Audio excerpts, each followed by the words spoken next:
Assalamualaikum. My name is Nur Farisa, and I am going to present about the Investor Relation Department in Maybank. Before I start, let me give a definition of investor relation. So, investor relation is a strategic management responsibility that is capable of integrating finance, communication, marketing, as well as security law compliance to enable the most effective two-way communication, okay, between the financial committees as well as the other constituencies. So the public listed company that I have interviewed is Maybank, and the interviewees were Miss Jiva, which is the head of investor relation in Maybank, and Miss Elaine, who is the manager of investor relation in Maybank.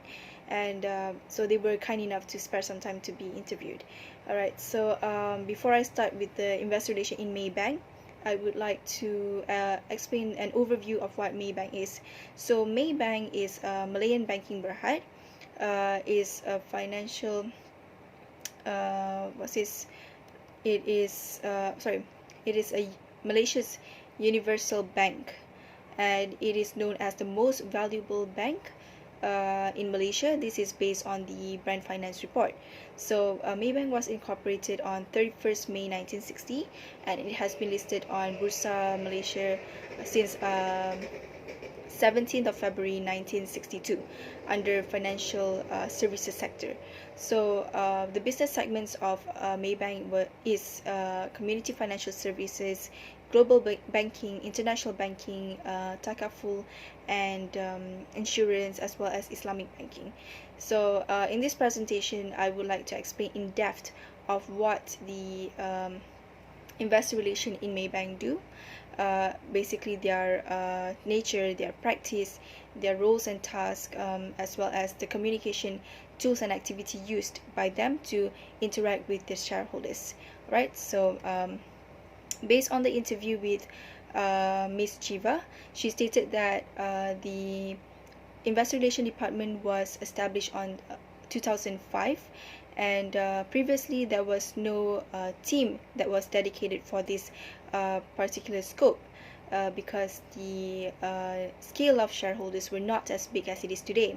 So as the company starts to grow, of course the shareholders would also rise in number, so they need a specific team formed to engage with their shareholders directly about the company. So before this, it was just a function embedded under the finance or corporate strategy team. So she stated that back then most public listed companies do not have an existing IR department because of the amount of shareholders were not as big as they are today. Alright, so the practice of IR.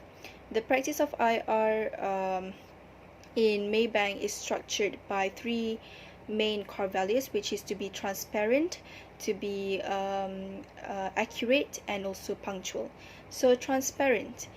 Being transparent is very imperative because especially matters pertaining to financial performance.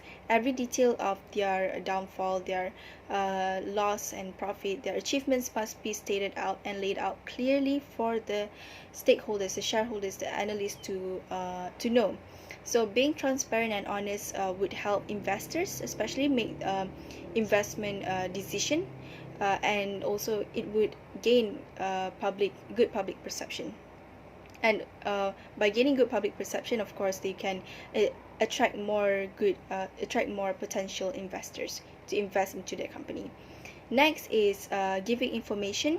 They must be accurate. They must be make sure that the information given is factual and not just simply given without any proof. And also they need to give the same amount and same type of information to every shareholders.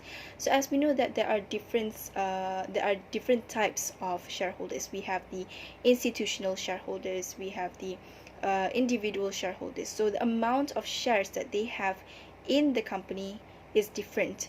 Nevertheless, that is not there is no such thing as favoritism among shareholders, where shareholders would people I mean sorry uh, entities that have higher shares in the company would receive more information, and those with lower shares would receive less. So there are no such thing. Biasness is strictly prescribed in Maybank. So lastly, investor relation team would have to deliver the messages, the information in a timely manner, within the timeline and deadline given. They need to be punctual. So besides these three main core values, they also need to be alert of the situation, the economic situation. They have to be alert of the the shareholders that they have, and they need to be dedicated in their work, because it is a very huge responsibility, getting information and also disseminating it back to the other parties. So every information must be accurate, every information must be given in a timely manner.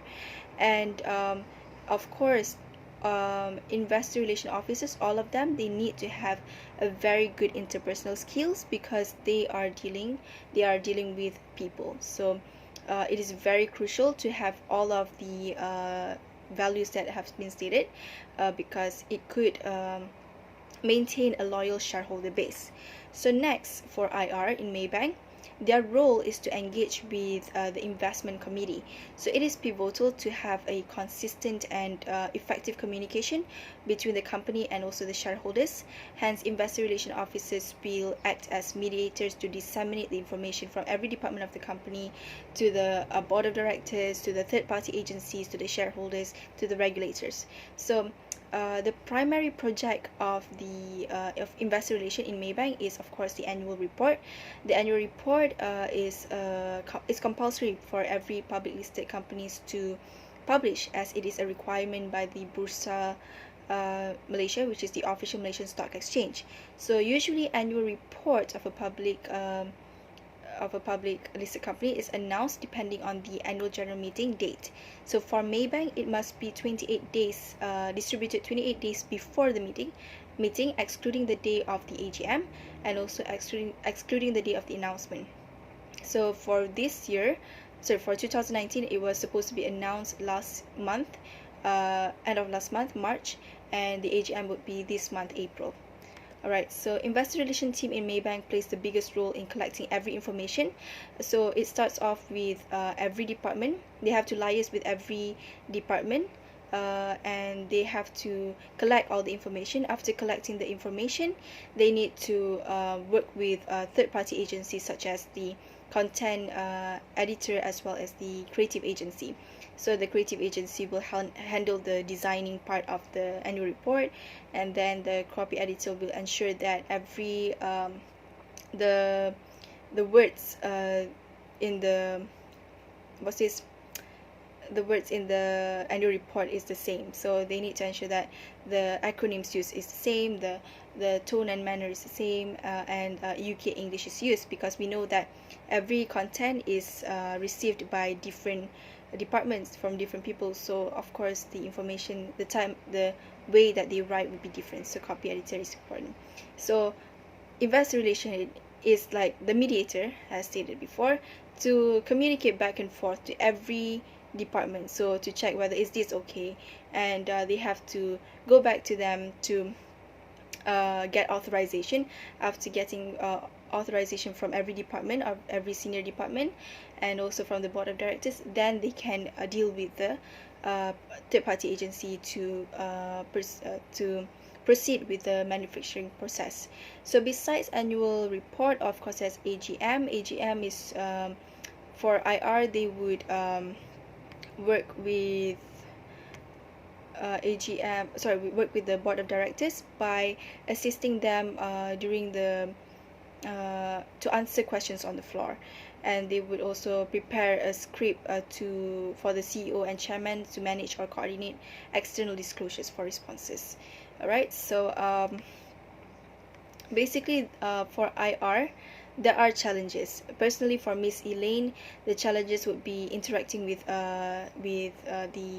the content provider, okay, with every party of the with every parties, because all of them have their own problems. So it is very hard to maintain a good relationship. So that is one of the challenge. For Miss Shiva, the challenge would be being able to preempt the what is going to respond, uh, to have like basically to find the balance of what to disclose and what not to disclose, the information to disclose and not to disclose, because they need to abide by the regulatory requirements, but they also need to provide information to the investors so that the investors are comfortable with investing in them. So they need to know what to be disclosed, what is to disclose and what not to disclose. That is the biggest challenge. So the communication tool, moving on, uh, Maybank has been using all types of communication tool to engage with their shareholders. Basically, they use roadshows. They conduct conferences and what is the quarterly briefings, AGM, EGM, annual report. They also have a website for IR, and they can also contact directly with the shareholders, make a one-to-one meeting, and also calls. So basically, every types of tools are used to interact with the shareholders. So basically, that's it for investor relation in Maybank. Thank you very much.